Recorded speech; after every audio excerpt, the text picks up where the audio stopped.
আপনারা দেখছেন সংবাদ শিরোনাম, সঙ্গে আমি জুই। শুরু করছি আজকে বিশেষ প্রতিবেদন। এই মুহূর্তে বাংলার আকাশে মেঘ আর রাজনীতির আকাশে বিতর্কের ঘনঘটা। একদিকে অবিরাম বৃষ্টি আর নিম্নচাপের জেরে যখন দক্ষিণবঙ্গের একাধিক জেলা জলমগ্ন, তখন এর কারণ নিয়ে চলছে টানাপোড়েন। ডিভিসিকে বারবার কাঠগড়ায় দাঁড় করিয়েছেন স্বয়ং মুখ্যমন্ত্রী, কিন্তু জল ছাড়ার এই খেলার আসল উদ্দেশ্য কি? ঝাড়খণ্ডকে বাঁচাতে বাংলাকে ডুবিয়ে দেওয়া হচ্ছে, নাকি এর পেছনে রয়েছে দীর্ঘমেয়াদী উদাসীনতা? আর এই বিতর্কের আর কাজ কাটতে না কাটতেই রাজ্য জুড়ে শুরু হয়েছে নতুন এক শোরগোল। এসআইআর প্রক্রিয়া, যা নিয়ে ইতিমধ্যে তৃণমূল বিজেপির তরজা তুঙ্গে।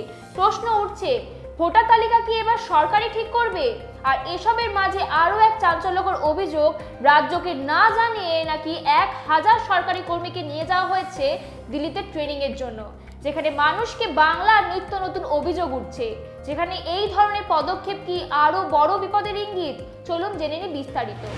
This channel does not promote any violence, harmful or illegal activities. All content provided by this channel is meant for an educational purpose only. মুখ্যমন্ত্রী মমতা বন্দ্যোপাধ্যায় সোমবার বোলপুরের সভা থেকে ডিভিসির বিরুদ্ধে রীতিমতো কড়া হুঁশিয়ারি দিয়েছেন। তাদের অভিযোগ, ডিভিসি যেভাবে জল ছাড়ছে তাতে বাংলা জেলাগুলি ভেসে যাচ্ছে। তিনি দাবি করেন, গত 20 বছর ধরে ডিভিসির ড্রেজিং না হওয়ায় তাদের জল ধারণ ক্ষমতা অনেক কমে গেছে। মুখ্যমন্ত্রী স্পষ্ট জানিয়েছেন, যদি ডিভিসি সঠিকভাবে ড্রেজিং না করে তাহলে বাংলা জেলাগুলিকে বাঁচাতে তাদের বাঁধের সামনে নতুন বাঁধ তৈরি কল্পনা করবে রাজ্য সরকার। তার কথায়, যাতে ঝাড়খণ্ড না ডোবে তাই তাড়াতাড়ি জল ছেড়ে দিচ্ছে বাংলায়। এবার যদি ড্রেজিং না করে তাহলে ওদের বাঁধের সামনে বাঁধ তৈরি করে দেবে, যাতে ওদের জল ওদেরই থাকে, জেলাগুলো না ডোবে। এটাই হবে আমাদের পরবর্তী প্ল্যানিং। গত কয়েক বছর ধরেই রাজ্যের সঙ্গে ডিভিসির সংঘাত চলছে এবং এই ইস্যুতে আগেও মমতা বন্দ্যোপাধ্যায় ডিভিসির সঙ্গে সব সম্পর্ক ছিন্ন করার কথা বলেছিলেন। পাশাপাশি মুখ্যমন্ত্রী আরও একটি গুরুতর অভিযোগ তুলেছেন। তিনি বলেন, রাজ্য প্রশাসনকে না জানিয়ে 1000 সরকারি কর্মীকে ট্রেনিংয়ের জন্য দিল্লিতে নিয়ে যাওয়া হচ্ছে। এই পদক্ষেপের তীব্র বিরোধিতা করে তিনি নির্দেশ দিয়েছেন, ভবিষ্যতে যেন রাজ্যকে না জানিয়ে কোনো উৎপাত সিদ্ধান্ত নেওয়া না হয়। তিনি জেলা শাসকদের সতর্ক করে বলেছেন, ডিএমএদের চোখ কান খুলে রাখতে হবে। আপনারা তো দেখছেন, যারা বাংলা ভাষায় কথা বলছে তাদের ওপরেই অত্যাচার হচ্ছে। এদিন মুখ্যমন্ত্রীর কথায় এসআইআর প্রক্রিয়া নিয়েও উঠে আসে। সূত্রের খবর, আগামী অগস্ট মাস থেকে পশ্চিমবঙ্গে এই প্রক্রিয়া শুরু হতে পারে এবং ইতিমধ্যে বিএলওদের ট্রেনিং দেওয়া হয়েছে। এই প্রসঙ্গে মুখ্যমন্ত্রী ভোটার তালিকা নির্ভুলভাবে তৈরি করার ওপর জোর দেন এবং মানুষকে যেন হেনস্থা করা না হয় সেই বার্তাও দেন।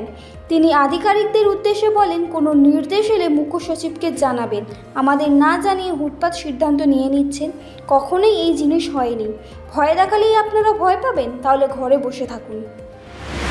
বাংলার পরিস্থিতি এক জটিল সমীকরণের দিকে ইঙ্গিত দিচ্ছে। একদিকে প্রাকৃতিক দুর্যোগের মোকাবিলা, অন্যদিকে রাজনৈতিক তরজা। সব মিলিয়ে রাজ্যের সাধারণ মানুষের জীবনে নেমে এসেছে এক ভয়াবহ অনিশ্চয়তা।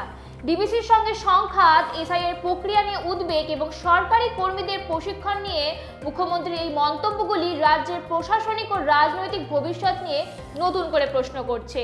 যেখানে 1000 বাঙালি সরকারি কর্মীকে দিল্লি নিয়ে যাওয়ার অভিযোগ উঠছে, সেখানে রাজ্যের মানুষের নিরাপত্তা এবং অধিকার কি সত্যিই সুরক্ষিত?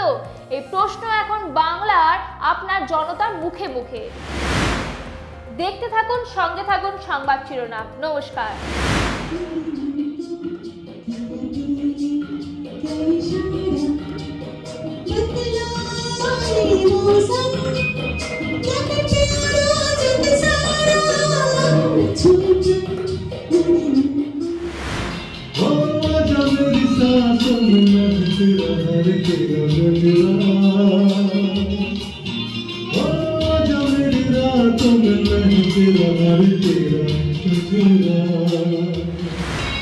ভালোবাসা ছিল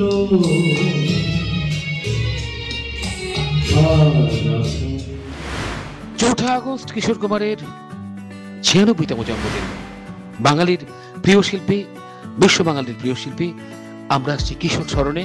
চোখ রাখুন, দেখতে থাকুন সংবাদ শিরোনাম কিশোর স্মরণে। 4 আগস্ট। মানুষের পাশে, মানুষের সাথে আমরা আছি এই বাংলাতে। আপনারা দেখছেন সংবাদ শিরোনাম ডিজিটাল। মাথা উঁচু করে এগিয়ে চলার শপথ।